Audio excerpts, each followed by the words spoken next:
No ma vaatan, et küll on nüüd 10 minutit täistund läbi, et äkki alustame 5 minutit varem kui päris ametliku akadeemilisega ja ma püüan silma hoida uksel peale, kui keegi sisse veel tahab tulla, et ma siis lasen nad uksest sisse.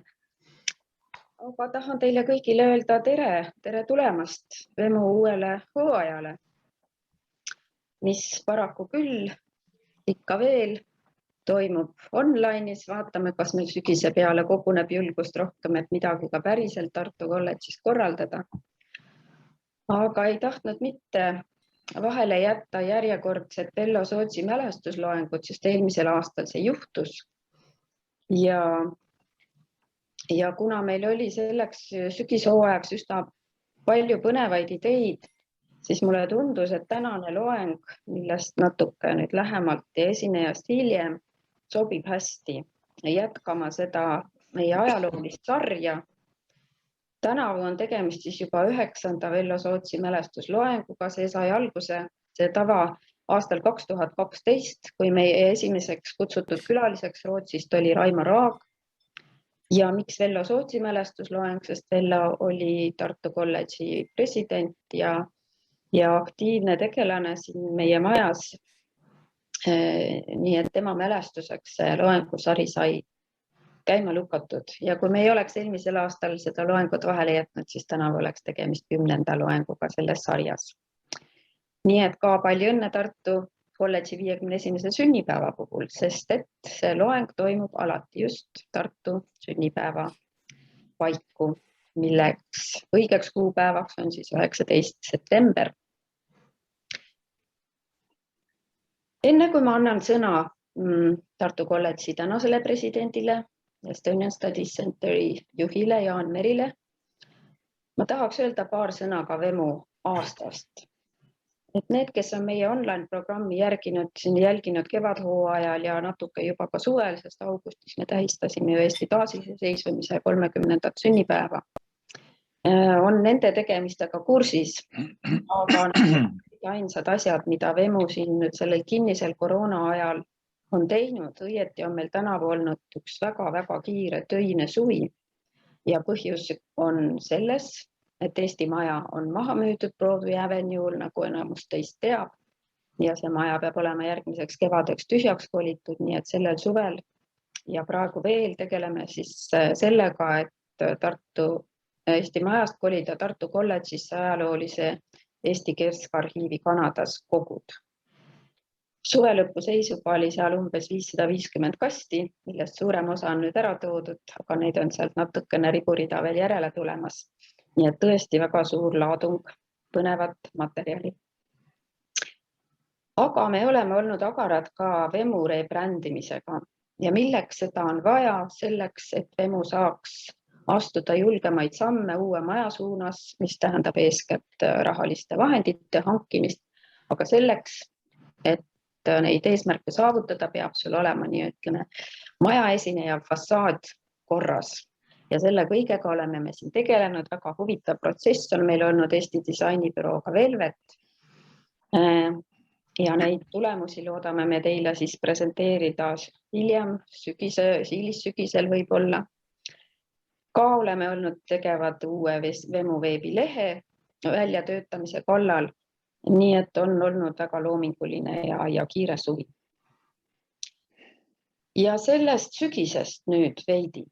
Tänane loeng õieti alustab ühte sündmuste sarja, mida me oleme siin juba mõnda aega nüüd küpsetanud ja õieti juba kevadel tahtsime selle teemaga algust teha, aga kõik olid väga hõivatud nii siin kui ka Eestis, meie partnerid, nii et need soome-ugri teemalised loengud, filmid ja muud üritused lükkusid sügishooajale.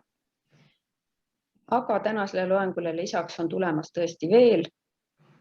7. oktoobril näiteks toimub siis rahvusvaheline ingliskeelne online konverents, mis on pühendatud mitte ainult soome-ugri rahvastele, vaid ka Põhja-Ameerika põlisrahvastele. Tuleb tõesti väga põnev programm, nii et ma loodan, et te kõik saate olla kohal, kuigi tegemist on 4-päevase päevaga ja päevase ajaga, sest et paljud meie esinejad Euroopast, neile õhtused ajad on mõnevõrra keerulised, aga me salvestame ka seda konverentsi, nii et kes ei saa otse seda vaadata, saavad hiljem siis nende ettekannetega tutvuda.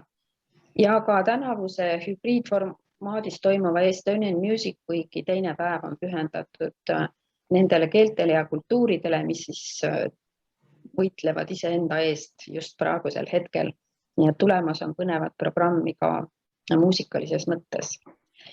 Millal jõuab kätte aeg, kus me päriselt Tartus kokku saame? Veel ei tea, Music Weekiga on küll see plaan, et need, kes Kanadas saavad loodetavasti minna siis ka väiksem valitud seltskond kontserte koha peale vaatama, nii et Kanada esinejad esinevad siis siin Kanada lavalaudadel, aga Eesti esinejaid saame me näha ekraani kaudu.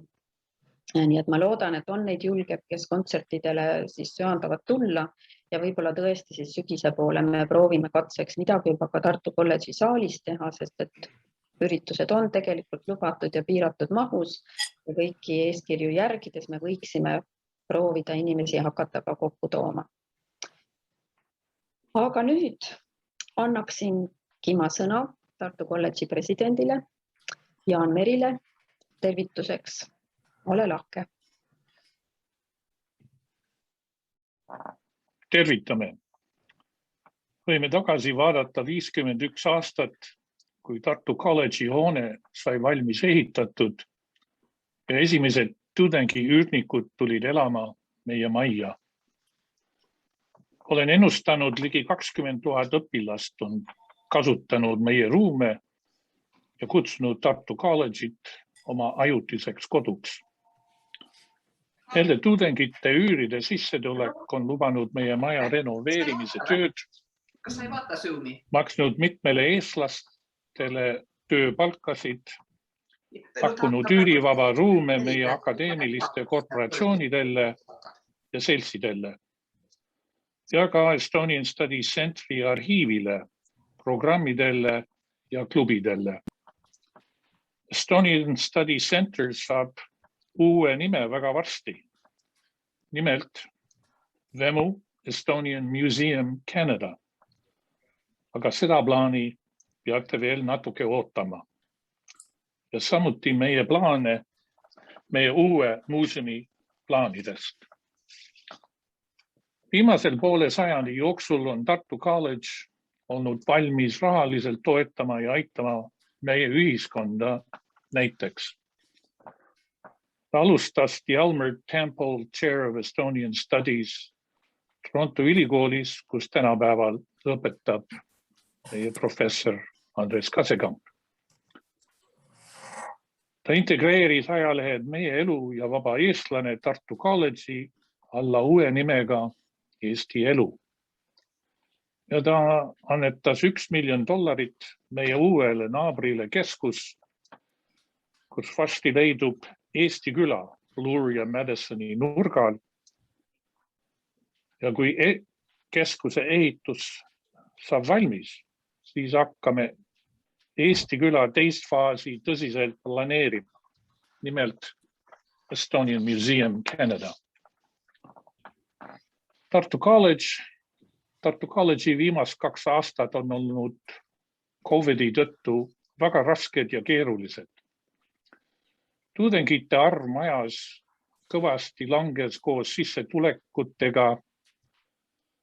Pidime rahalist olukorda ettevaatlikult juhtima ja COVIDi eest kaitsma meie töölise, meie tudengit ja meie külalisi. Võin öelda, oleme selle perioodi võrdlemisi hästi läbi elanud, kuigi see ei olnud kerge. Pean kiitma Tartu kolledži juhtimise struktuuri, nõukogu, executive committee ja eriti meie general manageri Linda Karuksit ja tema tiimi. Suur tänu kõikidele Tartu kolledži pere poolt. Kahjuks tänane Vello Sootsi mälestusloeng on meil ikka via Zoom. Minu suur lootus on, et saaksime meie 52. aastapäeva pidada Tartu kolledži suures saalis ja mälestada meie endist presidenti isiklikult koos selles ajaloolises majas. Oleme kõik terved. Ma tänan.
Jaan ja aitäh Rasmus abi eest selle väikse esitluse näitamisel. Ma teeksin nüüd väikese tutvustuse meie tänase hea kõneleja kohta. Jaak Prooses on sündinud Tallinnas ja suure osa oma elust pühendanud Venna-Ugria asutusele. Ta on õppinud ajalugu nii Tartu kui Tallinna ülikoolis ja praegu on Tartu Ülikooli doktorantuuris. Ta on olnud aastatel 1990 kuni 2000 soome-ugri rahvaste noorte assotsiatsiooni asepresident ja president. Aastatel 90 kuni 98 Eesti Mariseltsi juhatuse aseesimees ja esimees. 93 kuni 97 soome-ugri rahvaste konsultatiivkomitee liige. 98 kuni 2003 liivlaste sõprade seltsi juhatuse liige ja aastatel 98 kuni 2007 Eestimaa Rahvaste Ühenduse president. Aastast 2011 on ta Eesti Rahva Muuseumi sõprade seltsi juhatuse liige. Oma töise ja vabatahtliku tööpanuse eest on ta saanud Valge Tähe 5. klassi teenetemärgi aastal 2007 ja Soomest Erkki Vilho Ponkala fondi aastapreemia. Ja tema tänaseks jutu teemaks on Soome rahvaste olukord Vene Föderatsioonis. Eriti põnev on seda kuulda möödunud suvel toimunud soome-ugri rahvaste maailmakongressi valguses ja see sündmus leidis aset Eesti Rahva Muuseumis. Jaak, ole lahke. Tervist. On mind normaalselt kuulda? Ma saan aru, et on kuulda. Nii. Minu loengu teemaks siis on, võiks ütelda siis Venemaa Föderatsiooni soome-ugri rahvaste 10. ehk siis aastat 2010 kuni 2021 ja mõnes mõttes on siis see loeng nagu järg omal ajal siis Metsaülikoolis peetud loengule, kus ma rääkisin teemal soome-ugri rahvaste nullinded ja siis eestlastele muidugi Kanadas, kes olid Metsaülikooli kogunenud, pidin ma tükk aega tõlkima seda sõna, mis tähendab nullindad. Et see oli nagu uudissõna, aga tõepoolest siis üle 10 aasta nüüd on mööda läinud ja on üsna üksjagu ka toimunud soome-ugri rahvaste seas siis ja nende olukorras siis muudatusi. Ja et nendest muudatustest siis aimu saada, ma paluksin Piretil, et panna võib-olla ette seda slaidi, mis näitab siis viimast rahvaloendust, mis Vene Föderatsioonis aastal 2010 nagu toimus. Nüüd järgmine slaid. Hallo? Ahah. Ja siit võib veel, tegelikult siin on üks selline aspekt, mida ma tahaksin nagu rõhutada, et näete neid erinevaid rahvaid ja mis Venemaal tegelikult üldse nagu toimub. Et me näeme seda, et venelaste arv ja üldse ka Vene riigis kogu rahva arv väheneb ja tegelikult see aasta toimub Venemaa Föderatsioonis ka rahvaloendus. Ja võib arvata, et need arvud on veelgi väiksemaks läinud. Ja te näete, et venelaste arv on siin 4 miljoni võrra väiksem, aga kõikidega nende niisuguste põlisemate tatarlaste, baškiiride, tšuvašide, need Venemaa, ütleme, keskosa turgikeelsed rahvad, et nende arv väheneb. Ja no muidugi eriti kiiresti on, nagu te näete, vähenenud ukrainlaste arv. Ja see arv väheneb mitte siis demograafilistel põhjustel, aga eelkõige väheneb seetõttu, et nad assimileeruvad. Aga samas me võime näha mõningate rahvaste niisugust kiiret juurdekasvu, eriti siis näiteks tšetšeenid või avaarid. Tegelikult on neid teisigi rahvaid, kelle arv on küllaltki kiiresti suurenemas, nii et niisuguse Venemaa siis lõunapiirkonnas toimub tegelikult praegu niisugune demograafiline selline plahvatus, võiks ütelda mõnes mõttes. Ja see võib-olla paneb ka venelasi üha rohkem nagu või Vene riiki mõtlema selle peale, et kuidas ja mismoodi oleks võimalik siis seda vene rahvast, venekeelset elanikkonda taas toota. Ja seetõttu võib ütelda, et see kümnend, mis on siis 2010 kuni 2021, on Venemaa Föderatsiooni selge sisepoliitika nende vähemusrahvuste siis venestamine, et mingilgi määral siis kompenseerida neid muudatusi, mis toimuvad siis Põhja-Kaukaasias. Ja nüüd ma paluksin panna nüüd järgmine slaid, et me näeksime, mis on siis soome-ugri rahvastega nagu siis juhtunud, et aastat 2010 ja siin te siis näete neid arvulisi muudatusi, mis võib-olla ei olegi võrreldes Vene riigi ja venelaste arvu vähenemisega niivõrd katastroofilised, aga siiski mõningatele aspektidele ma siin tähelepanu juhiks. Kõigepealt ma juhiks tähelepanu sellele, et osadel soome-ugri rahvastel ei lähegi sugugi nii halvasti, et te näete need põhjapoolsed rahvad, neenetsid, handid, mansid, kanassaanid, et nende arv tegelikult suureneb. Ja põhjus, miks nad suurenevad, Vene riik on vastu võtnud või Vene riigis on siis olemas põlisrahvad ja põlisrahvad saavad küllaltki suuri toetusi ja see siis põhjustab seda olukorda, kus segaperekondadest või näiteks pärit pered, et nad kindlasti ei fikseeri ennast venelasteks, mida teevad siis muud rahvad ja nii võibki näha, et kuidas on nende väikeste rahvaste arv suurenenud. Aga see on selline mõnes mõttes siis pettepilt, mille juurde ma tulen hiljem nagu tagasi. Aga siin te siis näete nende rahvaste niisugust järk-järgulist vähenemist ja tihtipeale küsitakse, mis rahval läheb kõige paremini. Te näete, et ilmselt siis suurtest rahvastel maridel läheb võib-olla kõige paremini, kuna nende arv on vähenenud kõik aeglasemalt ja näiteks mäemari niisugune tugevnenud identiteet lõpp välja, nii et see marid on nagu omamoodi fenomen ja miks marid on fenomen, eelkõige sellepärast, et marid elavad siis tatarlaste ja venelaste nagu vahepeal, et neid mõjutavad nagu kaks suurt rahvast ja kultuuri ja maridel on tänu sellele nagu rohkem võimalusi oma teed leida. Aga samuti muidugi maride puhul tuleb juttu ka religioonist, et marid on siiski pea siis ainukene soome-ugri rahvas, kes on siis küllaltki suurelt osalt looduseusku, ehk siis jumalaga asju ajavad marid ikkagi mari keeles, nii et see on ka üks selline väga oluline moment. Ja siin te näete siis ka kõige väiksemaid rahvaid, kes Venemaa Föderatsioonis siis elavad nagu vadjalased ja isurid ja mis seal on siis toimunud. Aga võtame nüüd järgmise slaidi veel. Hallo. Ja siin te siis näete niuksi, millega siis see nimekiri nagu lõpeb, et üsna kiiresti vähenevad Venemaal elavate eestlaste arv, soomlaste arv, nii et seal on juba päris suured niisugused muutused.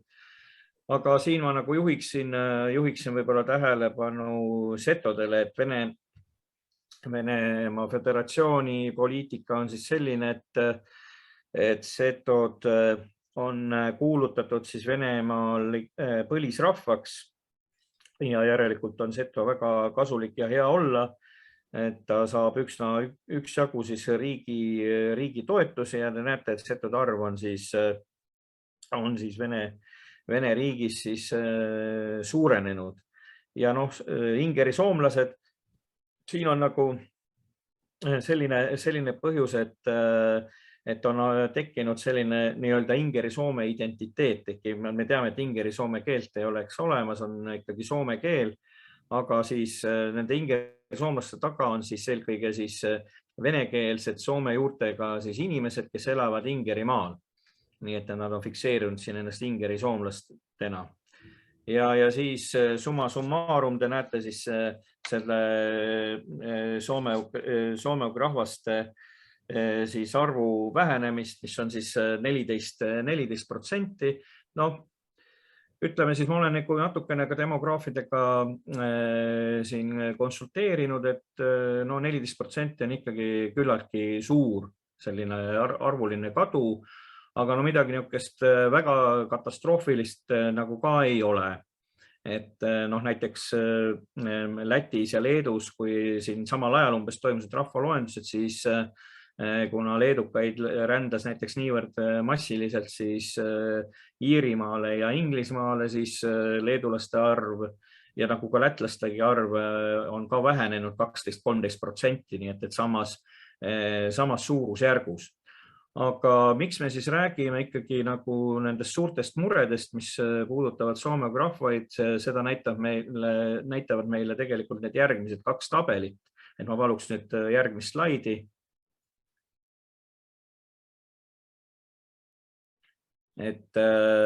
Ja siin me siis näeme nüüd korraga neid niisuguseid märksa kurvemaid protsente, et kus on siis muudatused juba vägagi suured. Ja no siin te näete keeleliselt siis ikkagi marikeele seis on tunduvalt parem, et lausa esimesel kohal soome keele puhul tulevad plussid siin selles suhtes, et soome keelt valdavad ka mõnevõrra ka teised grupid, näiteks nagu karjalased või vepslased, ka mingi osa venelastest, kes elab Leningradi oblastist. Nii on niisugused riigikeeled nagu soome, ungari, et nende seis on suhteliselt hea. Aga nüüd te näete, kuidas tegelikult kui suures tempos siiski vähenevad siis teiste soome-ugri keelte kõnelejate arvud. Et see teeb just nagu nõutuks. Ja siin te näete korraga, kuidas on murdva ehk kersa ja moksa keele, mis on tegelikult alles 20 aastat tagasi oli tegemist ju rahva või keelega, keda oli rohkem kui eestlasi. Et näiteks mordvalasi oli 1,3 miljonit veel 50ndatel aastatel ehk rohkem kui eestlasi ja mis on siis nüüd selle 50 aasta jooksul juhtunud, et kui me räägime keele kõnelejatest, siis on see arv juba 400 000 kandis. Aga võtame nüüd veel järgmise tabeli, veel viimase siis. Ja siin te näete ikka juba väga suuri ja hirmsaid protsente ja nüüd te näete need põhjarahvad, mille üle ma alguses rõõmustasin, et kuidas nende arvud suurenevad, aga siis me näeme, kuidas keeleliselt on toimunud väga järsk kukkumine. Nii et see tähendab seda, et praeguses seisus see tähendab kõik seda summa summarum, et ütleme niimoodi väga niimoodi üldistatult, et pooled Venemaal elavad soome-ugri rahvaste hulka kuuluvad inimestest ei oska oma emakeelt. See tähendab seda, et nad ütlevad jah, et ma olen mari või udmurt või mansi näiteks, aga jah, et seda keelt ma kahjuks ei oska. Nii ja te näete siis see vähenemine on ka juba siis 2,1 miljonilt 1,5 miljonini ehk siis 30% ja see on selline minu meelest ja siin natukene konsulteerides ikkagi üsnagi katastroofiline, et eriti kui me vaatame, et on tegemist ainult 8 aastaga. Ja muidugi eestlased on püüdnud nendest küsimustest rahvusvahelisel areenil küllaltki palju ka juttu teha ja sellest on tulnud ainult paksu pahandust, et Vene riik leiab, et see on küll loomulik protsess, et väiksemad kaovad suuremad sisse ära, et tegelikult tegemist ei ole mingi diskrimineerimisega, et see on soome-ugri rahvad vabatahtlikult lihtsalt loobuvad oma rahvuskeelest, et Eesti riik ilma asjata tõstatab seda küsimust, et tegelikult Eesti riik soovib hoopiski Vene riigile rahvusvaheliselt kahju teha ja põhjus siis selles, et Eestis elab ligi 40%, eks ole, venekeelset elanikkonda, et siis rahvusvahelise üldsuse tähelepanu püütakse siis soome-ugri rahvaste abil nagu oma probleemidelt kõrvale juhtida. Et no, mis on üsna niisugune küüniline tegelikult Vene riigi poolt, et me räägime ikkagi rahvastest, kellele on siis oma maa või oma vabariik, ütleme maridele marivabariik või mordvastele mordvabariik, see on nende ainukene kodumaa ja neil mingeid muid võimalusi ei ole.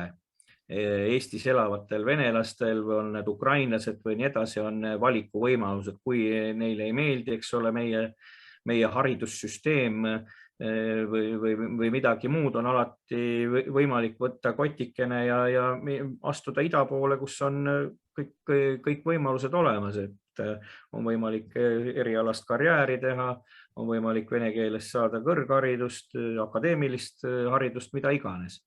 Aga Venemaa soome-ugri rahvastel ju teist kodumaad või teist võimalust ei ole, et me räägime ikkagi ju tegelikult põliselanikest Vene Föderatsioonis.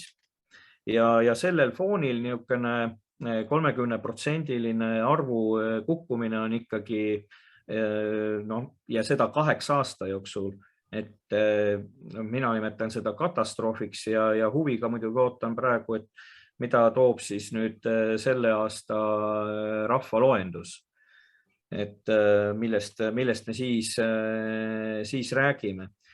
Ja muidugi ma tulen korra veel selle teema juurde või aktuaalsuse nagu tagasi, et nagu te näete, kui väikestest rahvastest on jutt, et kes räägivad 43 inimest, 68, 120, need on niivõrd väikesed arvud, et igas Venemaa külas on rohkem inimesi ja näed, see suur riik näeb kuidagi neid rahvusprobleeme hästi valuliselt, et mis ohtu Vene riigile kujutavad need 43 eenetsit või need vadjalased või et milles on üldse nagu küsimus, et see jääb nagu täiesti arusaamatuks. Et millega siis tegu on.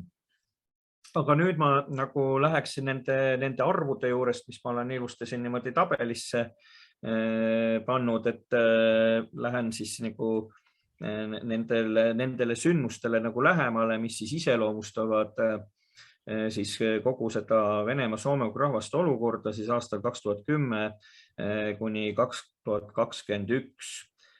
Et kõigepealt siis, et miks me näeme siis selliseid arve ja sellist drastilist vähenemist.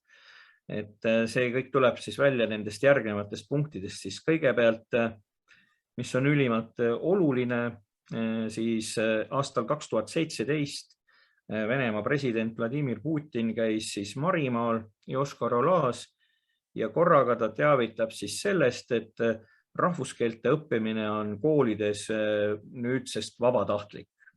See tähendab, et soome-ugri rahvastel ega mitte kellelgi pole mitte mingit kohustust õppida, on see marikeel, komikeel, udmurdi keel, et see keeleõppe on vabatahtlik.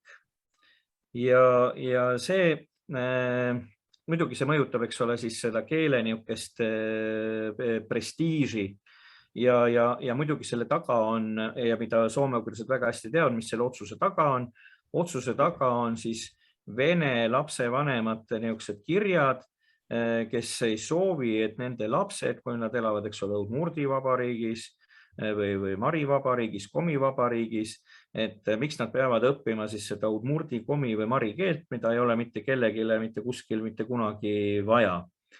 Ja Riigiduuma siis ka võttis vastu 2018 selle Putini sellise avalduse alusel siis võttis vastu vastava seaduse ja kusjuures see seadus sai vaid ainult 3 vastuhäält.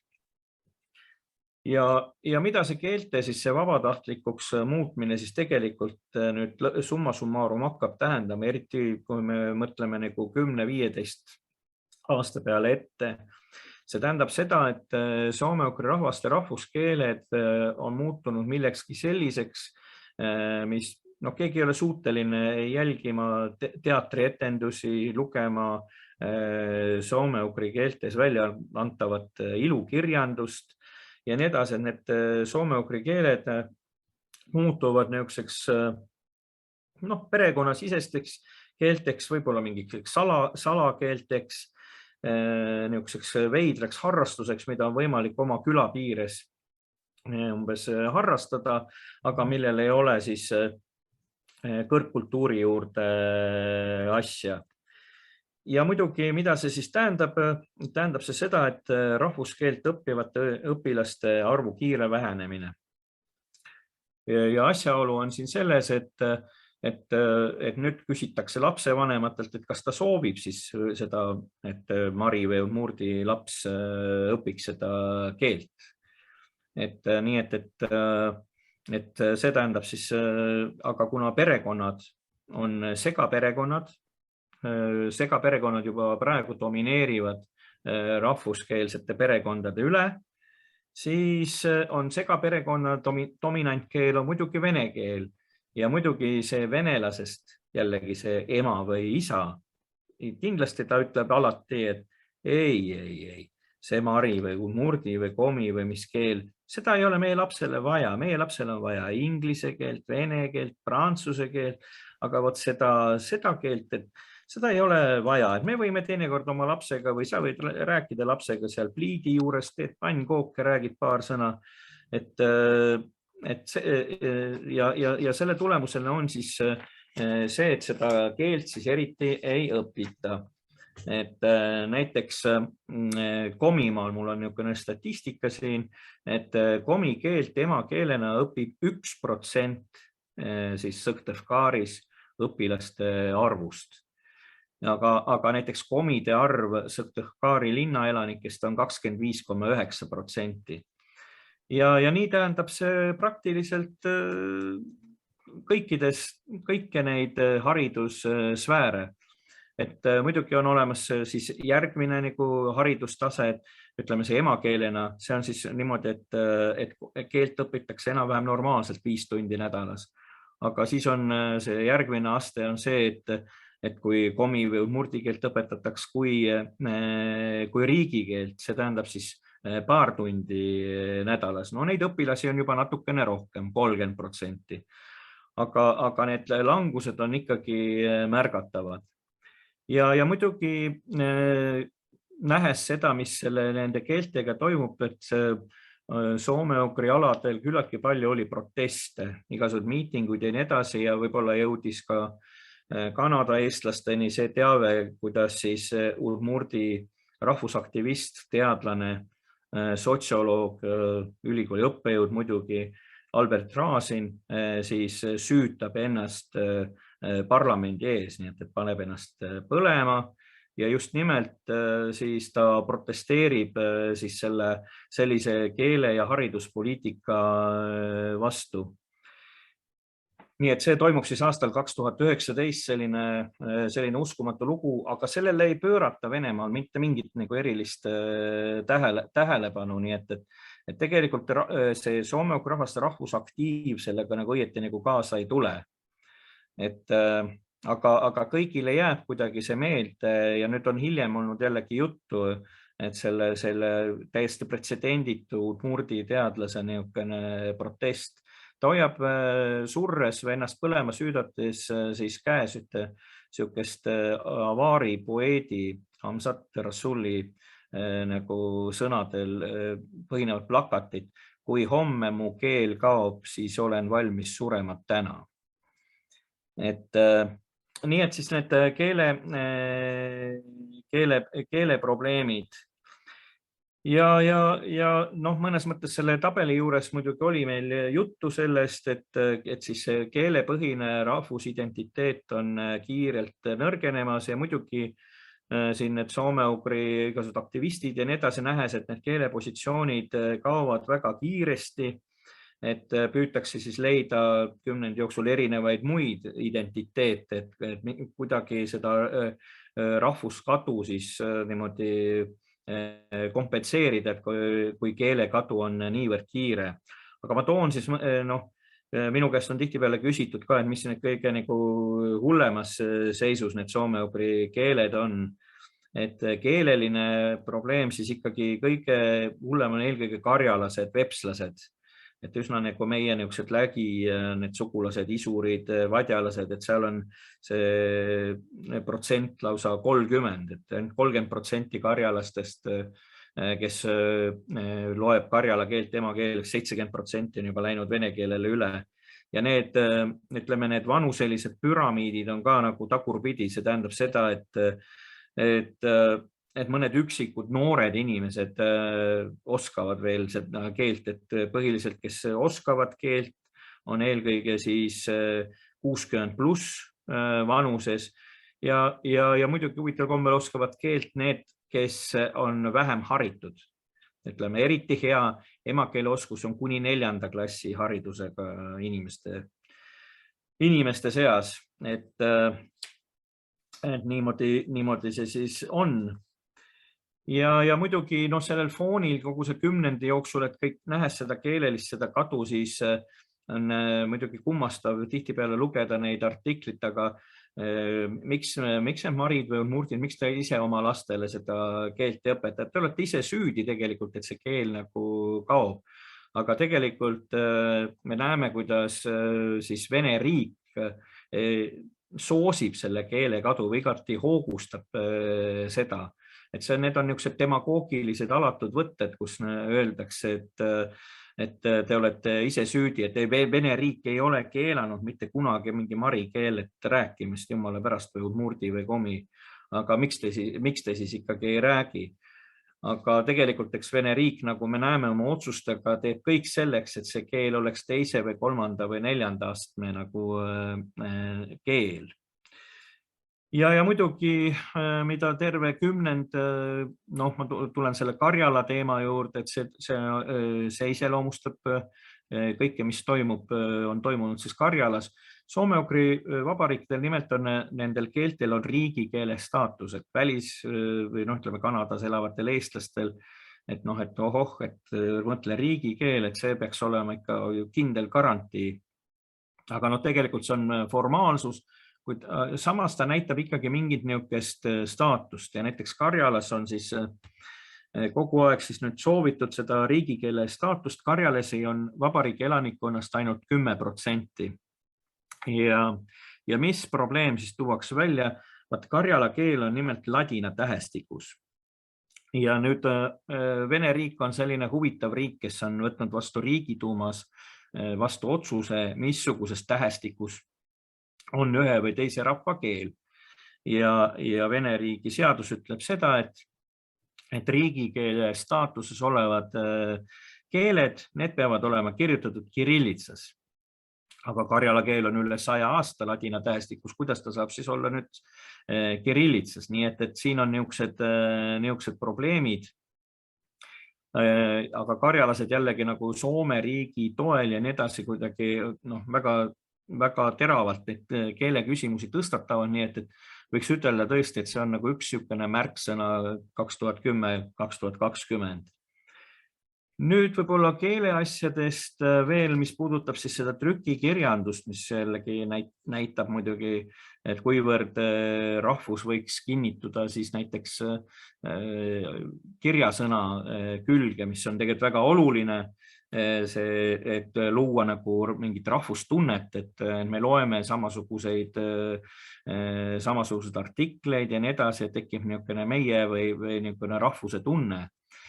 Et need tiraažid muidugi näitavad hirmsat langust, et langeb muidugi ka Eestis ajalehtede ja nii edasi tiraažid, aga mingil määral kompenseerib seda, eks ole, internet, igasugused väljaanded ja erinevad portaalid, aga soome-ugri rahvastel on küll teatavaid internetiportaale, aga need on ka üsnagi niisugused marginaalsed ja vähese kasutatavusega.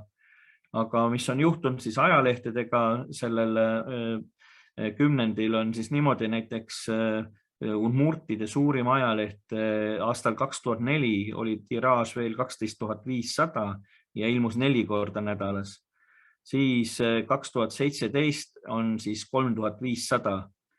Mõtelge, tegemist on 700 000 elanikuga siis või suuruse rahvaarvuga ja siis on ajaleht, mis ilmub 2 korda nädalas ja tiraaž on 3500.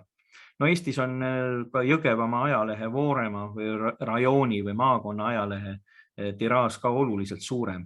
See 3500, see on nagu kõige suuremad soome-ugri ajalehed omavad 3500 tiraaži. Ja raamatuid siis keskmiselt ilmub umbes 30 nimetust aastas.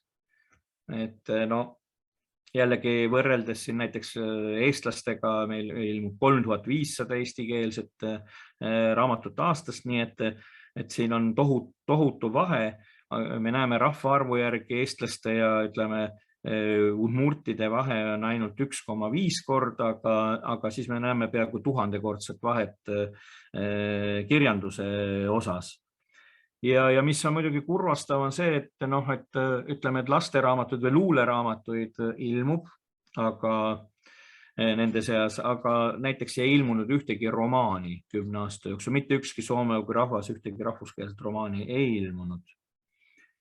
Ja küllaltki palju siis raamatuid ilmub tegelikult Eesti riigi toel, kuna leitakse seal koha peal, et rahvuskeelne kirjandus on üsna mõttetu. Ja siis kümnendil oli siis see skandaal, mis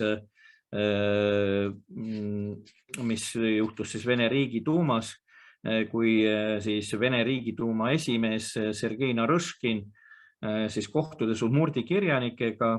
Üks udmurdi kirjanik esitab siis sellise küsimuse või niisuguse palve, et Vene riik võiks ka vähemalt natukenegi nii palju toetada, kui Eesti riik toetab siis näiteks udmurdikeelsete raamatute väljaandmist, siis Narõškin ütleb, et Eesti ei toeta udmurte mitte oma rahadega, aga Ameerika Ühendriikide rahadega. Nii et see on niisugune ka väga niisugune küüniline. Aga siis midagi positiivset ka, et rahvuskeelseid blogisi on internetis, et kui jälgida, kui teil on huvi, siis läbi Pireti ma võin terve suure blogide linke tähendab teile saata suurarvuliselt. Ja mis on võib-olla hea, et ütleme, on hakanud ilmima niisugused multifilmid, 3-5 minutised lühifilmid, ütleme siis sellised kaasaegsed tehnoloogiad. Mordvalastel esilinastub esimene ersakeelne film 2018, nii et Soome on suur soome-ugri rahvas nagu mordvalased, nad jõuavad alles 3 aastat tagasi oma esimese rahvuskeelse filmini. Ja mis võib-olla veel võib-olla huvitav teile, et mis on sellel kümnendil juhtunud, on siis need küsimused, mis on keskkonnaküsimused, on väga aktuaalsed ja nimelt need kliimamuudatused. Et kuidagi seal Venemaa põhjaosas, eriti Siberis, aga ka näiteks Komimaal ja nii edasi, et seal toimub igikeelsa sulemine ja sellest tulenevalt on sagenenud siis niisugused naftareostused ja igasugused põlengud ja nii edasi, et see on üks suur probleem ja sellega kaasnevad igasugused sellised kohtuasjad, selliseid seda tüüpi niisuguseid probleeme, haiguste levikud, siis põlisrahvaste nagu võitlus oma nende keskkonnatingimuste eest, et see toimub siis terve selle kümnendi jooksul. Ja muidugi tööstuse niisugune pealetung, et Vene riik, see eelarve üle 60% sõltub nafta- ja gaasitööstusest, et see tungib põlisrahvaste aladele. Ja pole mingi ime, et üks Hant või Mansi või keegi laseb seal kummid läbi või ähvardab neid naftatöötajaid, kuna see nende maa ja ei ole, seal ei ole võimalik muidu põhjapõdra karju kasvatada, kui seal, eks on naftatööstus, aga see tööstus tungib peale ka tegelikult siin Leningradi oblastis, et Ust-Luga või Laugasuu, ütleme Vadjalaste isurite ala, Eesti piirist natukene Peterburi poole on tohutu sadamad ja nii edasi, ja kohalikud tunnevad ennast siin üsna tõrjutuna ja siis veel keskkonnaprobleemidest, näiteks Moskva linn on tahtnud oma prügilaid tekitada sinna Komimaa aladele ja niisugused protestid. Ja ka huvitav on nende protestide juures see, et seal tulevad niisugused rahvuslikud teemad, et venelasi kuidagi see reostus ja niimoodi niivõrd väga ei häiri ja sellel põhjusel, et nemad ei ole nagu need põlised, kui vaja, siis nemad liiguvad jälle järgmisse kohta, kuhu läheb tööstus. Aga kuhu liigub Hant või Komi või keegi, et ta ei liigu mitte kuhugi, nii et sellepärast need keskkonna küsimuste juures need rahvuslik aspekt on niisugune vägagi jälgitav sellel kümnendil. Siis, mis on väga huvitav, mida Vene riik, mis on üldse iseloomustab Vene riiki, on tohutu korruptsioon. Ja see kuidagi soome-ugri aladel võtab see korruptsioon erilisi ilminguid. Et see tõesti on hämmastav. Näiteks 2015. aastal võeti vahi alla, tähendab pandi vangi siis Joška-Ola, mis on siis Mari vabariigi, Petrovskoi Karjala vabariigi, Sõktõvkar, mis on Komi vabariigi pealinnad, nende linnapead. Siis arreteeriti Komi vabariigi riigipea Vjatšeslav Kaiser, Karjala vabariigi riigipea Andrei Nelidov, spiiker Igor Kozvel, siis Komi vabariigi riigipea Torlov ja Mari vabariigi riigipea Leonid Markelov.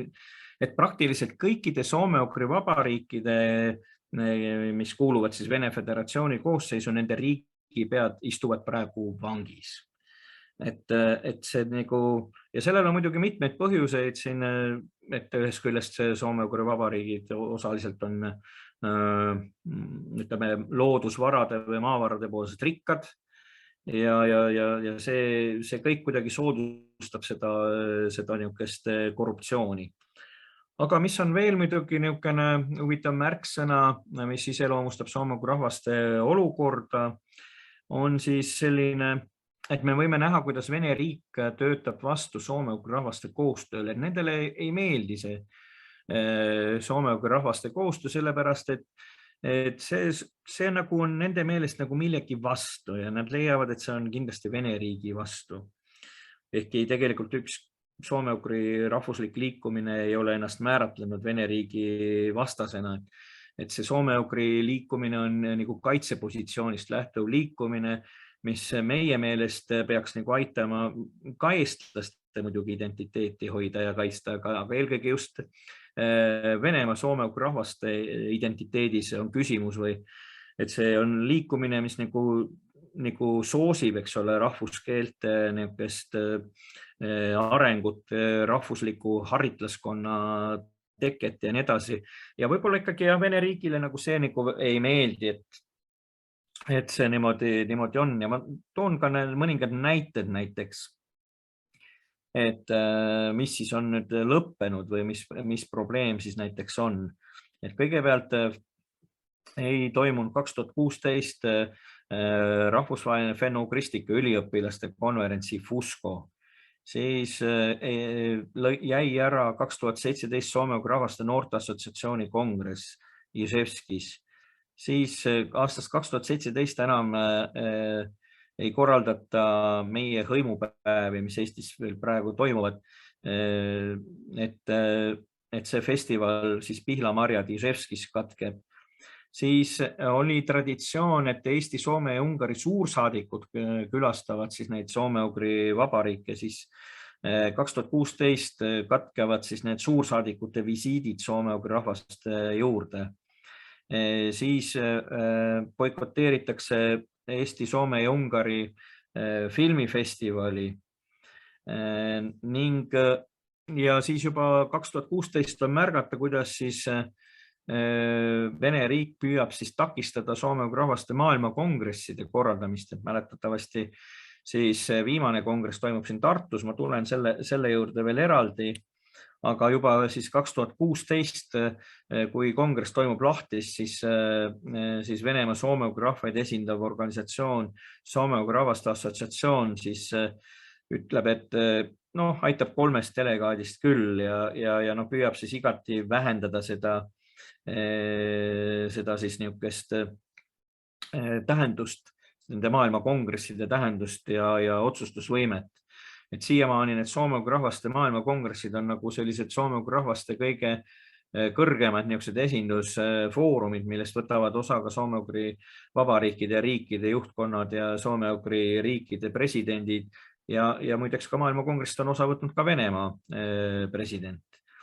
Et ainukene, mis on selline positiivne näide, siis soome-ugri rahvaste koostöös, mis hakkas nagu arenema, on siis soome-ugri kultuuripealinnade idee, mis on nagu võtab nagu oma šnitti või eeskuju siis nagu on Euroopa kultuuripealinnad, et iga aasta valitakse mingi 1-2 linna, mis on siis sellised nagu Euroopa siis kultuuripealinnad, aga niimoodi on siis samamoodi on toimunud siis soome-ugri kultuuripealinnad ja see aasta siis Abja Paluojas on näiteks Eestis on, eks ole, kultuuripealinn, aga ta on olnud mitmel pool Venemaal, nii Karjalas kui ka näiteks Udmurtimaal, nii et see on selline siis positiivne lugu.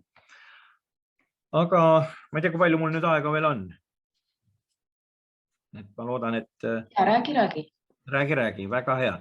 Et ma tulen nüüd natukene selle kongressi juurde, mis võib-olla on kõige aktuaalsem, mis nüüd toimus siis Tartus 16. kuni 18. juunini. Et 2004. aastal oli toimunud Tallinnas eelmine kongress. Ja eelmine kongress oli selline, ütleme siis kongress kogu ilus nii-öelda.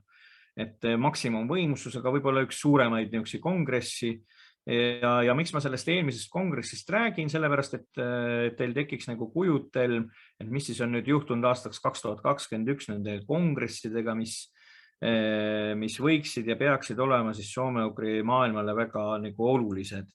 Et Tallinnas siis kongressist võttis osa 303 delegaati ja 305 vaatlejat, kes esindasid siis kokku 24 soome-ugri ja samojadi rahvast, kes olid omakorda 11 riigist. Et nagu te näete, siis üle 600 siis inimese ja 24 rahvast, 11 riiki. Siis nüüd toimus see kongress hübriidvormis ja võttis osa tööst tervikuna 268 delegaati, et üle 2 korra vähem. Aga Tartus koha peal oli ainult 34 delegaati ja 67 vaatlejat. Nii et ja ülejäänud siis ainult veebis, tähendab interneti vahendusel. Ja kohal olid siis 14 soome-ugri rahvast. Et 24 sai 14 ja miks see kõik on niimoodi, sellepärast, et tegelikult nagu Vene riik otsustas ikkagi lõplikult, et peaks nagu boikoteerima siis seda maailmakongressi toimumist. Ja nüüd osa rahvad nagu soostusid sellega, aga osa rahvaid siis mitte. Et need, kes olid nagu nii-öelda jäid Vene riigile truuks ja boikoteerisid suuremad soome-ugri rahvad nagu marid, mordvalased ja udmurdid, permikomid, et nende delegatsioonid ei osalenud. Ja muidugi, mis muudatused on veel, et Tallinnas olid kohal kõikide soome-ugri vabariikide juhtkonnad, aga praeguseks siis praktiliselt nagu mitte kedagi kohal ei olnud. Mis näitab muidugi seda, et see soome-ugri teema, et kui 2004 ta oli prestiižne, ütleme see soome-ugri kaart oli nagu, ütleme, kohalikele rahvuslikele eliitidele nagu oluline või väga tähtis ja aktsepteeritud, ilmselt ka siis Moskva poolt aktsepteeritud, siis nüüd on väga ilmekalt näha, kuidas sellest soome-ugri siuksest koostööst või kõigist üritavad niisugused siis nende soome-ugri rahvaste rahvuslikud eliidid nagu ennast taandada. Ja see on niisugune üldine märk, mida on siis näha tegelikult, ütleme, viimase 5 aasta jooksul, et neid kontakte, mida varem, et kui ütleme, et eestlased ja soomlased ja ungarlased püüdsid nagu olla Venemaa soome-ugri rahvastele nagu aknaks Euroopasse või maailma, et kui varem see kõik oli soositud, siis ütleme 5 aastat tagasi niimoodi see enam nagu soositud ei ole. Ja võib-olla need muudatused on tulnud nagu eelkõige võib-olla peale seda, kui Venemaa annekteeris Krimmi ja tungis sisse siis Donetski ja Luganski oblastitesse, millele järgnesid siis, eks ole, täiendavad sanktsioonid ja nagu Venemaa niisugune isoleerimine. Ja ma arvan, et see on siin see suur tagapõhi, mis mõjutab tegelikult kogu soome-ugri rahvaste vahelist siis sellist koostööd. Nii et see on siis selline lugu. Aga siis tulen veel lähemale sellele Tartu kongressile, et mis siis juhtus seal Tartus või ennem Tartut. Tegelikult kongress pidi toimuma 2020, aga COVID-i tõttu siis lükkus 1 aasta võrra edasi. Aga üks sündmus eelnes veel sellele, et eelnes veel see, et Eesti Vabariigi president käis Moskvas, sai kokku Vladimir Putiniga ja esitas talle küllakutse, et ole hea, Vladimir Vladimirovitš, et tead, tule Eestisse soome-ugri rahvaste maailma kongressile. No ja meie kultuuriminister, kes oli tollal Tõnis Lukas, kutsus samamoodi oma Venemaa kolleegi külla. Ja tegelikult nagu Venemaa poolelt oli nagu, ütleme, selline küllaltki niisugune soodne niisugune suhtumine ja Venemaa tegelikult, ka mina käisin Venemaa saatkonnas ja nii edasi, nad tõesti täiesti siiralt nagu tundsid huvi, ja ju siis Moskvast olid tulnud ikkagi mingid instruktsioonid, et pinda sonteerida, et võib-olla ikkagi võiks Putin nagu osa võtta.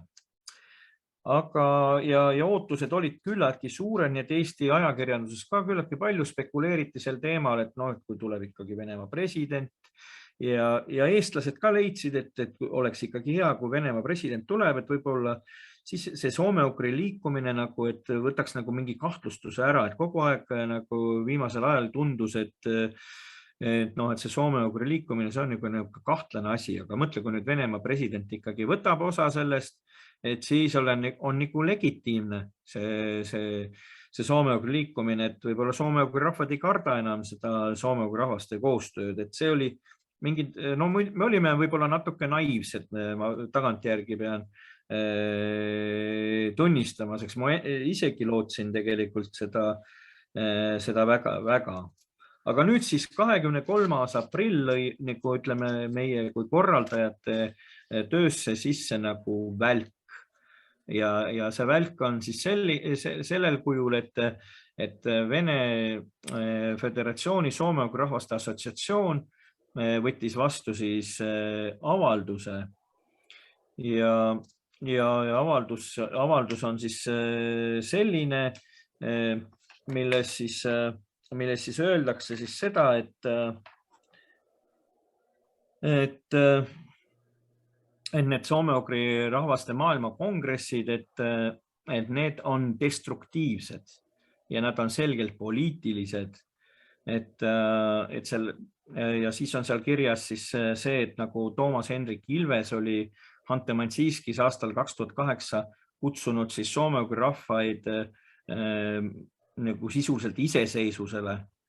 Et see on nagu üks selline põhjus ja siis seal avalduses leitakse, et maailmakongress ei korraldata mitte selleks, et leida konstruktiivseid lahendusi probleemidele, aga need on nagu instrumendiks, millega sekkutakse Venemaa Föderatsiooni siseasjadesse. Ja muidugi öeldakse, et Eestil ja Soomel ja ungarlasel puudub austus Venemaa soome-ugri rahvaste suhtes. Ja näiteks siin öeldakse, et aga Mordva delegatsioonile näiteks ei leitud majutust või niisugused täitsa absurdsed süüdistused. Ja muidugi, mida siis veel öeldakse avalduses, et öeldakse, et aga Venemaa on nüüd ise niivõrd tubli ja niivõrd jõukas, et tal on endal piisavalt võimalusi toetada soome-ugri rahvaid ja neid kultuure. Ja rõhutatakse siis, et Maailma Kongress ei ole ainukene organisatsioon, et tegelikult on olemas siis Vene Föderatsiooni soome-ugri rahvaste assotsiatsioon ja tema on samuti ÜRO juures nagu konsultatiivkomitee või konsultatiivliikme staatus. Ja kõige lõpupoole siis öeldakse, et aga Maailma Kongresside süsteem ei ole produktiivne soome-ugri rahvaste jaoks. Ja siis on öeldud avalduses, et Vene Föderatsiooni soome-ugri rahvaste osavõtt Eestis toimuvast Maailma Kongressist pole soovitav ja me peame kahtluse alla ka kongressi vajalikkuse tulevikus. Ühesõnaga, Venemaalt siis öeldakse, et aga seal Maailma Kongressil pole üldse tulevikus ka mõtet. Nii et tegelikult nagu teebki see kõik nagu väga siis nõutuks. Need põhjused, mida seal veel ette loetud, need teevad kõik päris nõutuks. Seal kirjas on öeldud, et 90-ndatel olid Maailma Kongressid sellised konstruktiivsed ja nii edasi, aga hiljem siis jah, et on see nagu käest ära läinud. Tegelikult ütleme, poliitilised küsimused soome-ugri liikumises on olnud aktuaalsed just nimelt 90-ndatel ja praegu võib-olla need Maailma Kongressid isegi ei peegelda tegelikult nii hästi soome-ugri rahvaste olukorda ja neid probleeme kui need varasemad, sellepärast et Vene riik on muutunud praeguseks selliseks, et niisugustel rahvusteemadel ja nii edasi rääkimine on lihtsalt ebatervislik. Aga mida siis tähendas tegelikult see niisugune leebe väljend, et ei ole soovitatav Eestis toimuvast kongressist osa võtta? Tegelikult praktikas tähendas see seda, et osad soome-ugri rahvad siis ei võtnudki osa, ei virtuaalselt, ei läbi ekraani ega ei tulnud ka kohale, aga need, kes siis otsustasid, et aga see on ainult soovitus, näiteks komid või siis karjalased ja ka näiteks mansid ja kõik need Läänemere isurid, väikesed rahvad, siis mis siis juhtus? Tegelikult juhtus see, et FSB käis kõikide nende inimeste juures rääkimas ja veel omakorda soovitamas, et nad ei osaleks ja tegi igatpidi takistusi nende osalemiseks. Ei lubatud näiteks nendel delegaatidel, kes olid kohaliku omavalitsuse inimesed, et nemad ei saanudki tegelikult osaleda, nii et tegelikult need takistused olid päris suured ja need, kes tahtsid piiri ületada, tulla Venemaalt Eestisse, need peeti kõik piiril kinni. Öeldi, et Eestis on viirus ja et Vene riik ikkagi hoolitseb oma inimeste eest ja ei saa niimoodi üle piiri sinna Maailma Kongressile sugugi kohale siis tulla, või kohale minna. Nii et tegelikult oli nagu näha, et Vene pool püüdis tegelikult selle poole, et see kongress ei oleks legitiimne, et näidata, et see Maailma Kongressil ei oleks nagu otsustusvõimet üldse, aga siiski summa summarum oli siiski enamik rahvaid esindatud, et kohal olid siis ingeri soomlased, isurid, karjalased, komid, mansid, saamid, vadjalased, vepslased siis Venemaa omadest, aga muidugi lisaks siis ka kveenid, liivlased, setod, soomlased, ungarlased, ja eestlased muidugi nagunii. nii et selles suhtes nagu kongress nagu oli oma otsustes siis ikkagi legitiimne ja võib-olla muidugi Vene riigi poolt, et mis siis, et nagu olid nagu takistused, aga mis oli positiivne jällegi, et et Vene Föderatsiooni kultuuriminister siiski oma tervituse saatis. Et tõsi küll, me pärast nägime neil seda probleemi, et seal juhtus tõlkes üks viga ja pärast Venemaa väga valuliselt reageeris sellele veale, aga nüüd on see probleem nagu selles, et kuidas nende maailmakongressidega edasi, et tegelikult need maailmakongressid käivad nagu külakorda, et iga 4 aasta tagant, et esimene kongress nagu toimus Venemaal, teine Ungaris, 3. Soomes, 4. Eestis ja niimoodi on kogu aeg käinud. Ja selle järgi oleks pidanud nüüd kongress toimuma Venemaal. Aga selles resolutsioonis praegu seda otsust ei ole. Nii et idee oli, et see tuleks nagu ingeri soomlaste juures Hatšinas või Katšina, siukene koht. Aga siis praegu seda kohta ei ole määratletud tänu selle assotsiatsioonile, kes ütleb, et nad ei näe nendele kongressile kohta tulevikus, et siin ongi tegelikult me võime tulevikus näha ilmselt seda, kuidas see Venemaa soome-ugri rahvaste assotsiatsioon soovib ise hakata nagu seda soome-ugri rahvaste koostööd koordineerima, et seda ambitsiooni nagu on nagu näha. Aga kongressil jällegi nii palju legitiimsust oli, et valiti siis uus esimees, keda te loodetavasti 7. oktoobril saate siis kuulata, on Dmitri Harakazaitsev, siukene isur, ta on jurist hariduselt, õigusteadlane, aga tal on märkimisväärsed teadmised ka rahvaluule ja nendest teistestki nagu valdkondadest. Ja kui tulles siis veel kongressi juurde tagasi, siis Eesti poolt muidugi oli president kohal, Soome-Ungari presidendid tervitused saatsid, et mis puudutas neid ettekandeid ja kuidas see kõik toimus, et see siiski toimis. Et ütleme siis Venemaa need takistusi mingil määral seal tegi, aga ütleme, need paljud olid ka lindistatud ja lindistused olid siis juba ennem nagu saadetud, nii et seal nagu selliseid siis küberturvalisuse probleeme suuri nagu ei olnud. Aga siis võib-olla ma räägiks veel, et te näeksite ära, mis olid nagu kongressi need teemad, et mis siis on nagu praegu soome-ugri maailma sellised aktuaalsed küsimused.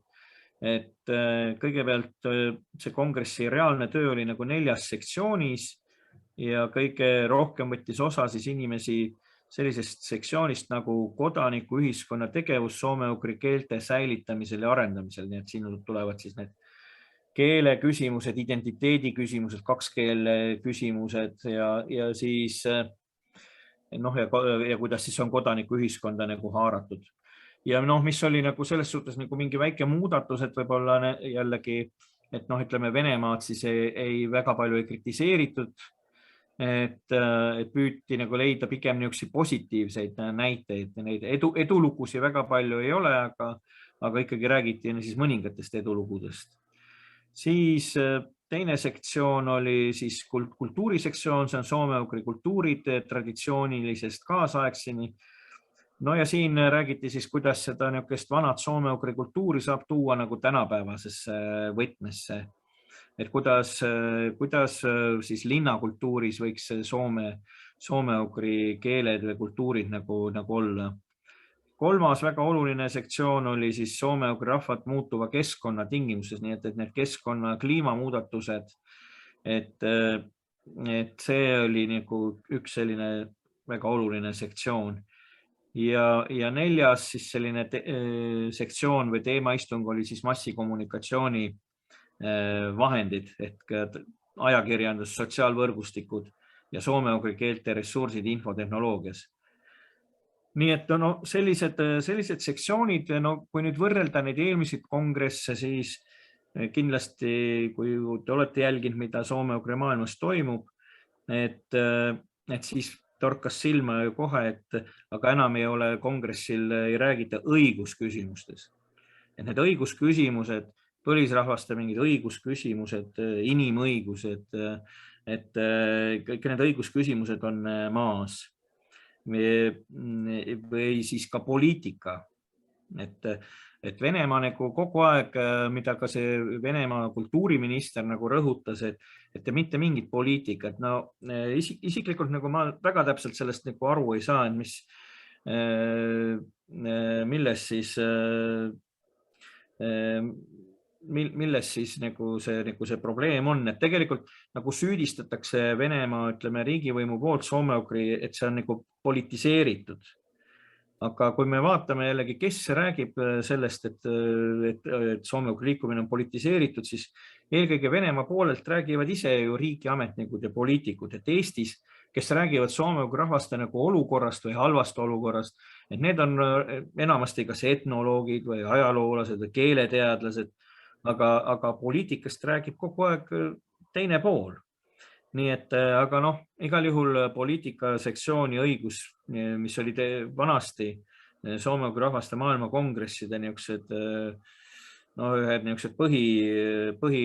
põhisektsioonid, et neid siis praegu nagu päevakorras nagu ei ole.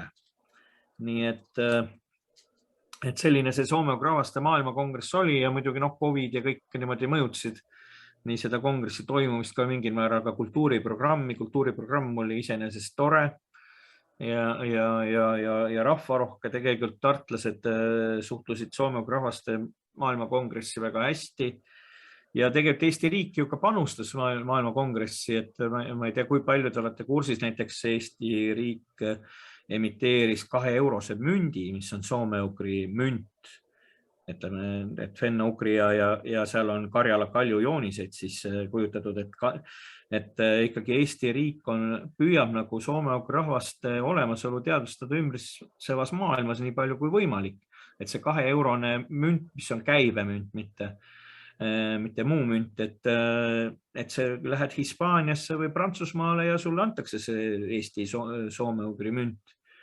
Ja teine oluline on muidugi see esimese päevaga ümbrik ja postmark, mis oli ka kongressile pühendatud. Nii et selles suhtes nagu püüdsid nagu korraldajad või vähemalt Eesti riik seal maailmakongressi nagu igati nähtavaks teha ja läbi sellega soome-ugri rahvaid. Ja eks see muidugi meie ülesanne ole see soome-ugri nagu identiteedi rõhutamine, meie enda keele ja kultuuri juurete rõhutamine, et see on nagu üks eestlasest olemisest, ja meile nii rahvuse, keele kui ka riigi kestmise seisukohast on see soome-ugri küsimus ülimalt tähtis ja oluline. No need oleksid siis minu niisugused mõtted selle aja jooksul, mida ma esitasin. Et ma ei tea, võib-olla kuskil jäi midagi ebaselgeks, võib-olla on mingeid küsimusi, et võime siin rahulikult diskuteerida. Ja ma teadmiste piires püüaksin ka nendele küsimustele vastata. Ja väga suur tänu väga põneva ja hea ülevaate eest. Kõik, kes nüüd tahavad küsida, te võite seda teha siin chatis, sinna kirjutades, kust ma saan lugeda. Või kui te tahate teha häält, siis te saate kas kätt tõsta või siis teha häält.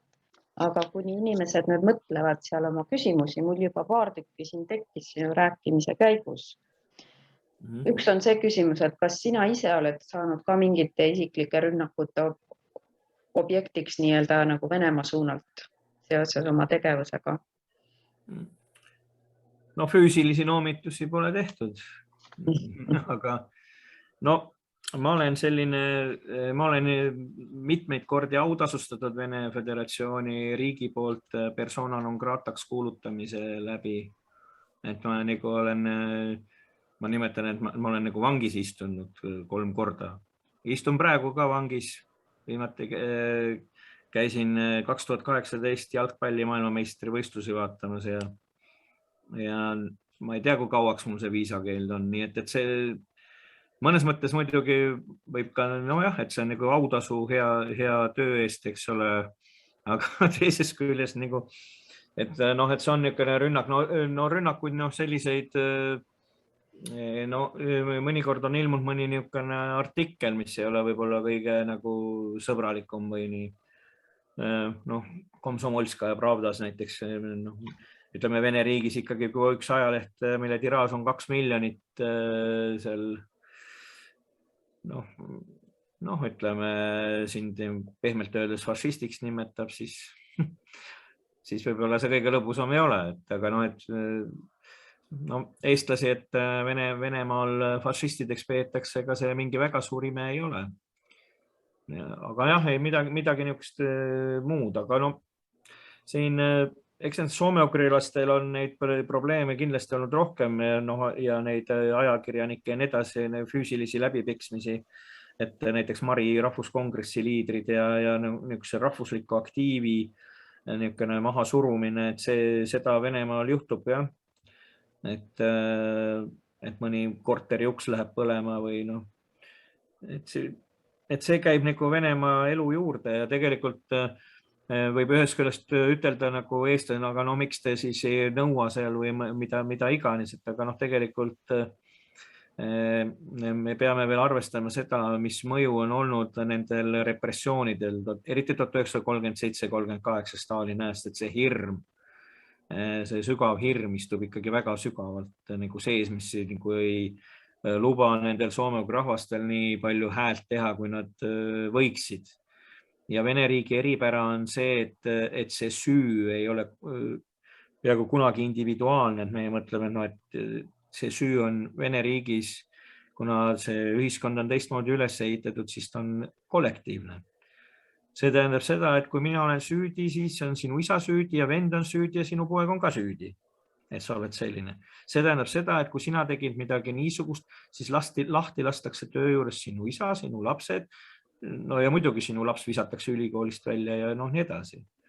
Et see riik toimib nagu teistmoodi natuke. Et sellega peab alati arvestama, aga me ei oska sellega arvestada. No ei olekski väga normaalne, kui me hakkakski nii mõtlema nagu nemad, eks ole. Jaa, aga seda tuleb nagu lihtsalt nagu neid asju tuleb teada. Et muidu võib teistele võib-olla väga haiget teha, et nemad peavad ikkagi oma seda elu seal elama. Ja meie ei saa nende eest seda elu jälle elada. Tahaks ise küll aeg-ajalt ja võib-olla olengi natuke liiga teinud õpetada nii-öelda, aga tegelikult nagu ei tohiks õpetadagi.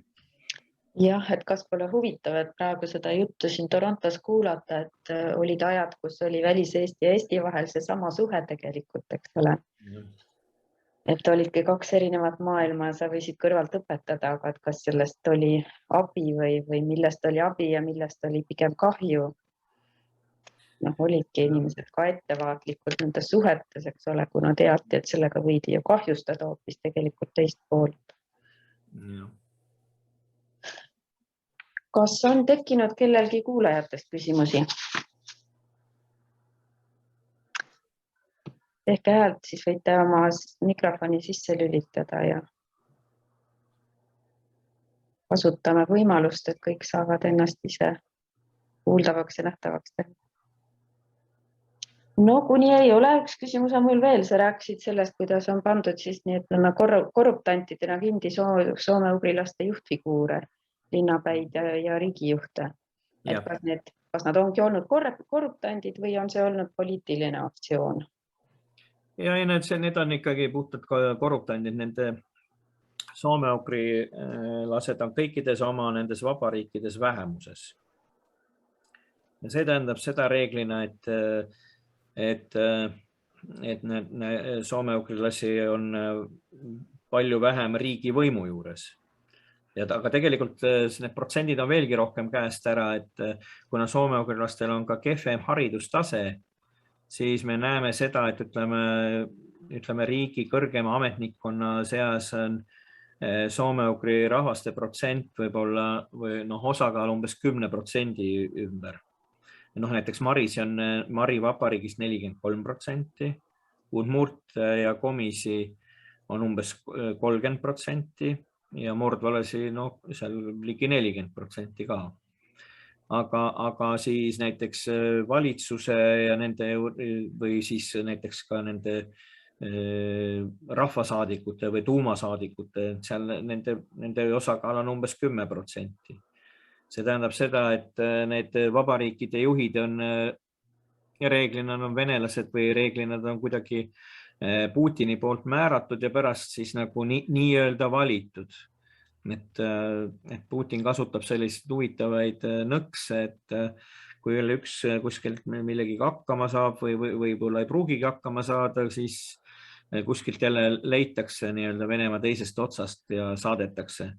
Neid kutsutakse varjaagideks ehk viikingid. Et meile saadeti jälle üks viiking siia juhtima. Et need on inimesed, kellel pole nagu mingid juuri ja nii edasi, ta tuleb lihtsalt nagu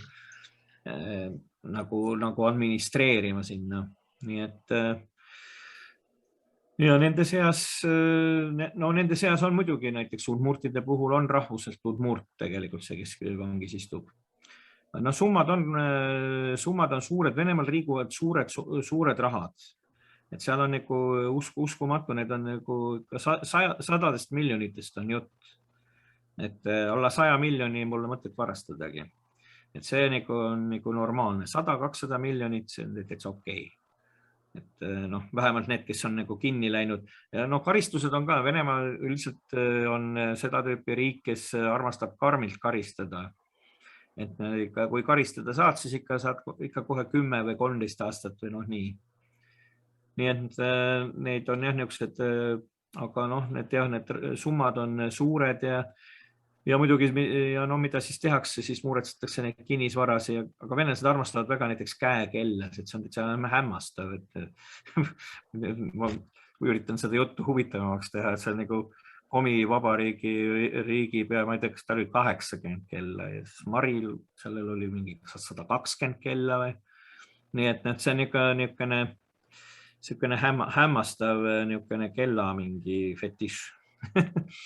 Nii et jah, nende korruptantide seas on väga erineva taustaga sellised inimesed, ei saa ütelda, et see nagu mingi rahvuseti see süsteem käib. Nii näen, et Andres Kasekamp on tõstnud käe. Pane mikrofon ka tööle. Ja aitäh.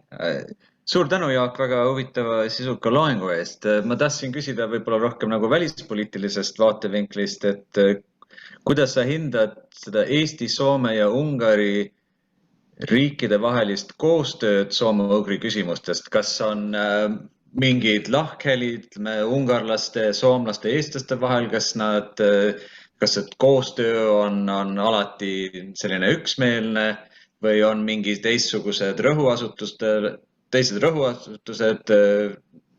või on erinevad rõhuasutused nendel kolmel valitsusel, kui nad proovivad soome-ugri teemat rahvusvahelisel tasandil edendada või teadvustada ja suhtluses Venemaaga?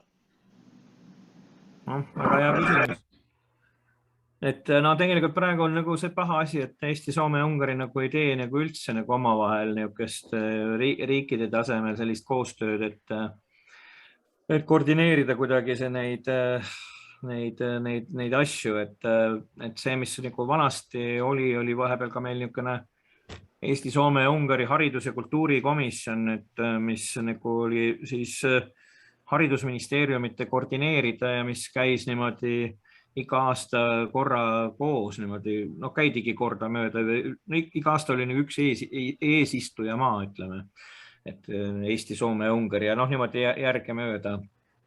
Ja nüüdseks siis seda enam ei ole ja pole ka tegelikult enam, ka seda juba muidugi Venemaa poliitika tõttu nende suursaadikute neid visiite. Aga siin on nagu, mis on need erinevused või ühisjooned, et kui nüüd tegelikult on kõik kolm riiki huvitatud sellest soome rahvaste koostööst ja võib-olla Eesti huvid on olnud kõige suuremad. See võib-olla tuleneb mitmetest asjaoludest, et võib-olla oma rahvusliku identiteedi jaoks on eestlastele võib-olla soome-ugri rahvaid võib-olla kõige rohkem nagu vaja. Ja Eesti on nagu, ütleme, kui me võtame ka niisugust rahalist panustamist ja meie riigieelarve suurust ja näiteks elanike arvu, siis me näeme, Eesti panus on päris suur, eriti haridussfääris. Et see soome-ugri üliõpilaste, magistrantide, doktorantide arv on ikkagi küllaltki märkimisväärne. Et see nagu rahvuslike kaadrite koolitamine, et see on nagu meie nagu panus, et see, mis lähtub siis sellest, et ega me arvuliselt ei saa olla suured, aga me võime siis oma teadmistelt olla vähemalt suured ja midagi ära teha. Aga siis need erinevused, Soome on alati olnud väga ettevaatlik ja tegelikult siin maailmakongressil ka näiteks ungarlased tulid isegi kohale füüsiliselt. Soomlased, kes on meist 80 kilomeetri kaugusel, Tartusse sõita paar tundi, et Tallinnast ja üle lahe siis ka, et olid nagu ainult videosilla vahendusel ja rääkisid mingitest hirmsatest coviditest, ehkki siis ei olnud nagu mingit erilist covidit. Et isegi ungarlased nägid nagu selles ka soomlaste mingit pelglikkust ja Soome väldib alati kõiksugused ka need poliitilised või üldse niisugused läbikäimised, et on ülimalt ettevaatlik. Ja soome-ugrilasi, aga samas jällegi nendel on stipendiumite süsteemid ja Soomel on need Barentsi mere niisuguses koostöövõrgustikus on omad suhted Karjala ja Komiga ja siis on nagu Soome-Vene mingi niisugune kultuurifoorum, läbi mille toetatakse väga palju selliseid ühisprojekte, et Soome ajab seda Venemaaga koostööd kuidagi, et on see suur pilt, on Soome-Venemaa koostöö ja seal all on siis aetakse ka seda soome-ugri asja, et see on nagu selline Soome siis selline eripära. Aga ungarlased, näiteks soomlased ka pelgasid nagu natukene põlissoomlaste poolt esitatud nagu seaduseelnõu, mis tegi Eestis näiteks hõimupäevast riikliku tähtpäeva, et hõimupäev läheneb, ma loodan, et Kanadas kindlasti eestlased ka usinalt tähistavad. Oktoobrikuu 3. laupäev on hõimupäev kui riiklik tähtpäev Eestis ja lipupäev. Ja soomlased ei saanud siis parlamendis seda vastu võetud. Muideks Ungari on ainukene, kes siis on võtnud ka vastu seaduse, et hõimupäev on ka riiklik tähtpäev ja lipupäev. Aga ungarlased natukene teistmoodi küll nimetavad seda, aga sisuliselt on ta ikkagi see sama. Ungarlastel muidugi erinevus võib-olla on siin selles, et nende keelesugulased ei ole need soomlased, et ungarlaste need kõige lähemased rahvad on tegelikult need handid ja mansid seal Jugra poolsaarel. Et siis nad toetavad seda kahte väikest rahvakildu, aga veel Ungari eripära on niisugused majandussuhted. Et Eestil, ütleme, see majandussuhted on ikka täiesti halvas seisus, aga ungarlastel on neid majandusesindusi seal Venemaal. Ja Ungaril on oma siis ka kultuuriinstituut näiteks Moskvas. Ungari need konsulaarvõrgustik on oluliselt laiem ja on majanduse igasugused eriesindajad. Nii et tasub nagu tähele panna nende ungarlaste nagu neid ja ka soome-ugri aladele muideks investeeringuid ja neid koostöö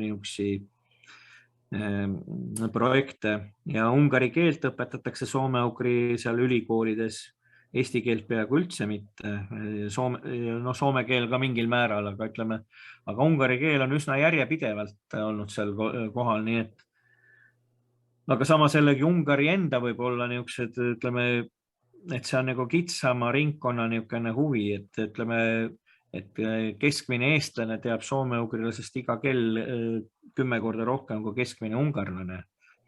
Et on nagu selline, et Ungaris viimasel ajal, kui see Fidesz on võimul olnud, et seal on küllaltki palju ka tähelepanu pööratud hoopiski Turani liikumine, mis on siis niisugune turgi rahvaste selline liikumine ja neid soome-ugri asju mingil määral on aetud ka Ungaris läbi selle Turani seltsi ja Turani liikumise. Nii et ungarlased pooldavad ka niisugust Turgi rahvaste sellist koostööd ja eriti siis, kuna ungarlased on küllaltki usinalt tegelenud oma vanema ajaloo niisugune, no nendel ikka meeldib olla hunnide järeltulija ja nii edasi ja nad jälgivad, kuidas on need ungarlased on rännanud sealt Baškiiria ja Tšuvaši ja sealt niimoodi aladelt, ja nende aladega nad seal koostööd teevad, nii et need kolme riigi puhul kõigil on, ütleme siis Eesti ja Soome, Eestis, Soomes on need, ütleme, hõimurahvaste programmid, mis toetavad soome-ugri rahvad. Ungaris näiteks seda ei ole, nii et rahaliselt nagu Ungari, kuidas siis ütelda, võib-olla panustab kõige vähem äkki või. Aga jah, aga Eesti ja Soome puhul on küllaltki palju niisugust ühisosa, aga kahju on jah see, et me nagu ei koordineeri seda soome-ugri rahvastega tehtavat koostööd. No rääkisin natuke pikalt praegu, aga jah. Kõik on väga huvitav ja asjakohane. Väga huvitav kohe. Nii, kas on veel käsi tõusmas? Johanna. Tere, aitäh Jaak selle huvitava loengu eest. Ma oleks küsinud sellest, mis sa rääkisid, et on need keskkonnateemad tõusnud mõnedel nendel, kes on just põlisrahvad Venemaal suureks teemaks ja see on muidugi ka selline globaalne teema, et põlisrahvad igal pool tegelevad just selle vastuoluga nafta puurimisele ja teistele teemadele, et kui palju on sellist koostööd nende põlisrahvaste vahel globaalselt, nendel Venemaa, soome-ugri põlisrahvastel ja näiteks Kanada põlisrahvastel või Lõuna-Ameerika, kes ka tegelevad sellise keskkonnaaktivismiga. Ja no ma ei tea, et nad nendes keskkonnaküsimustes väga koostööd teeksid, et see on nagu võib-olla selline ja siin on võib-olla niisugused keeleprobleemid, ma arvan, et no nüüd tänapäeval tegelikult ka Venemaal siiski seda inglise keelt osatakse aina paremini, et võib-olla see on nagu tuleviku küsimus, aga näiteks seal Venemaal tegutseb ka Greenpeace näiteks ja no Arktikas paiguti päris jõuliselt tegelikult pööravad nendele keskkonnaküsimustele nagu tähelepanu. Ja muidugi, no, kes nendes keskkonnaküsimustes on väga teadlikud on, aga mul kahjuks puudub nagu ülevaade, on nagu Põhjapõdra kasvatajate assotsiatsioon, et see on selline organisatsioon, mis siis igal pool on nagu esindatud ja ma tean, et ka Kanadast ja niimoodi tulevad ja räägivad ühesõnaga ja suhtlevad nendel kongressidel, et mingi niisugune infovahetus käib. Nii, Peeter Heinola, käsi püsti. Palun, Peeter. Ja, tere Jaak. Rõõm sind näha ja kuulda. Selline küsimus, et näiteks on olemas, nagu sa ise tead, ja me siin oleme küllaltki suur ja aktiivne välis-Eesti ühiskond või kogukond olemas. Kas näiteks sellist asja olemas nagu näiteks välismarikeskkond või nende teiste ja soome-ugri rahvastel, kas on väljaspoolt nende oma elamis- või keelepiirkonda olemas mingit ülemaailmset kogukonda ja selle juurde on, kas sa näed, et sellisel kogukonnal nagu oleks, ütleme, ja meie kogukond siin või väljaspool Eestit, kas meil on rolli olemas selle soome-ugri selle organisatsiooniga või selle ja tegevusalaga? No, nendel maridel ja niimoodi, siin Eestis on nendel ju seltsid olemas tegelikult. Aga no üldiselt on niimoodi organiseerunud, et seal on olemas nendel oma rahvuskongressid, ütleme, maridel, udmurtidel, kõikidel on oma rahvastel oma rahvuskongressid, aga nad on nagu Venemaa, see tähendab seda, et ütleme, Eestis elavad marid või udmurdid ja nii edasi oma kongresside selles kuidagimoodi osaleda ei saa. Nii et noh, et see päris nagu sama asi ei ole, aga Venemaa sees on jah niimoodi, et ütleme, marid on selline rahvas, noh, näiteks ka mordvalased, et üle poole nendest elab nagu väljaspool vabariiki. Et siis on küll igasuguseid neid koostööprojekte, et ja noh, niimoodi ja need ka programmid, et noh, ütleme, need Baškortostani maride näiteks raamatukogusi ja nii edasi varustatakse siis raamatutega näiteks sealt Marimaalt või siis võimaldatakse siis ülikoolides paremat sissepääsu või sisseastumist, et aga muidu jah, niisuguseid väljamaal teistes riikides, ütleme Venemaa, Soome rahvaste erilisi kogukondi ei ole, välja arvatud Eesti. Ja Eestis ka tänu siis ülikoolidele on nagu siin tekkinud niisugused seltsid, mis on päris elujõulised tegelikult.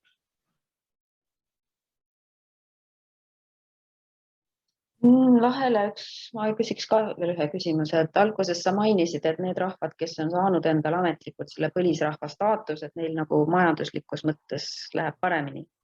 Kuidas nad selle saavad või mis see Nad on kantud, seal on nagu põlisrahvaste niisugused nimekirjad, nad on kantud sinna nimekirja ja selle alusel siis doteeritakse nende neid traditsioonilisi neid eluviise. Ja ka noh, võimaldatakse ka noh, igasuguseid neid puhkusi ja muid ja on ka mingid rahalised niisugused toetused. Nii et, aga noh, rahalistest toetustest noh, seda tehakse suhteliselt vähe, ütleme nii, aga kõik need muud niisugused kõrval. Nad on eelkõige siis nendel põhjaaladel olevad siis rahvad.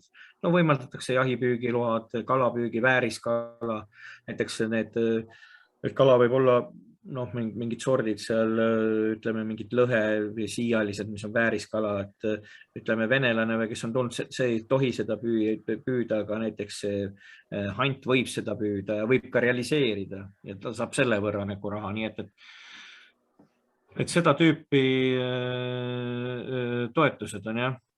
Aga kuidas sinna nimekirja siis saadakse või satutakse? No see on vastav register, see on seadus, Vene Riigiduuma poolt on vastu võetud ja siis kantakse need pered nendesse registritesse, nii et niimoodi saadakse avalduse ja nad peavad, no räägitakse, et see päris palju bürokraatiat pidi olema, et see on suhteliselt uus nähtus tegelikult, aga üldiselt ma ei ole praegu väga palju nurinat kuulnud.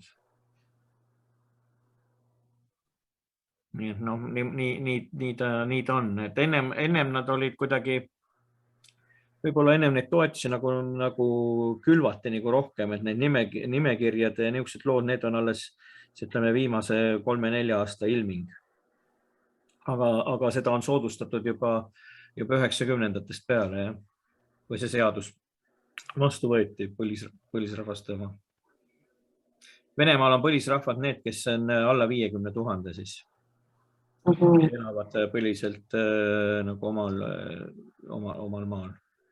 Et see ongi üks probleem, et näiteks komi või karjalased või karjalasi tegelikult keele järgi on napilt üle 50 000, et nemad näiteks nagu ei ole põlisrahvad. Tegelikult, aga kes need marid ja komid siis on? Nad on aastatuhandeid asunud omal maal ja nende ainukene süü on see, et neid on rohkem kui 50 000. Et see on nagu absurdne. No nii, kas on veel küsijaid, huvilisi? No tore, et saime selle teema otsa nii-öelda lahti. Ma tõesti väga loodan, et sel sügisel nüüd see jutuajamine siin jätkub. Jah, ma ka väga loodan. Loodame, et see 7. oktoober, ma tean, ma pean veel ühe ettekandja veel leidma. No ma usun, et ma leian ka, mul on paar otsa on mul seal sees. Et jah, tõesti, meil oleks eesmärk nagu teha see katse vaadata, et kui tuua nüüd need siit ja sealt need põlisrahvad nii-öelda kokku, et vaadata, mis siis mis siis nagu juhtuma hakkab, sest et siin on nii palju nagu põnevaid paralleelsusi ja need teemad on ju ühised ja noh, okei, mingid ajaloolised olukorrad on erinevad olnud mõnevõrra, aga noh, põhimõtteliselt probleemid on ka kõigil ju sarnased. Ja muidugi ma loodan, et kõik selle liivlase Walter Streidi loeng ja noh, ja nii edasi, et need kõik õnnestuvad, need on suurepärased lektorid. Nii et ma loodan, et me oleme aasta lõpuks kõik palju targemad, teadlikumad ja mine tea, äkki saame omalt poolt midagi kasulikku ära teha ka soome-ugri rahvaste jaoks. Kui teil jõudu on. No vähemalt on soov ja on huvi. Kui ei ole rohkem küsimusi, siis noh, teame kõik, vaatame kella, Eestis on südaöö kätte jõudmas kohe. Pean väikesed sünnipäevalised siia laskuma. Jah, et laseme siis lapsed magama tulla siia. Jaagu sünnipäeva lõpetama ja sünnipäeva pidavad lapsed saavad. Andres tahab näha midagi veel. Andres tahab midagi öelda, no ütle Andres. Andres enam. See oli hoopis see plaksutus, mitte... Okei, No selge. Ja me kõik aplodeerime sulle ja soovime jõudu. Ja, aitäh teile ka jõudu ja kõike head teile. Aitäh. Ja, aitäh kõigile kuulajatele ka. Nägemiseni. Aitäh.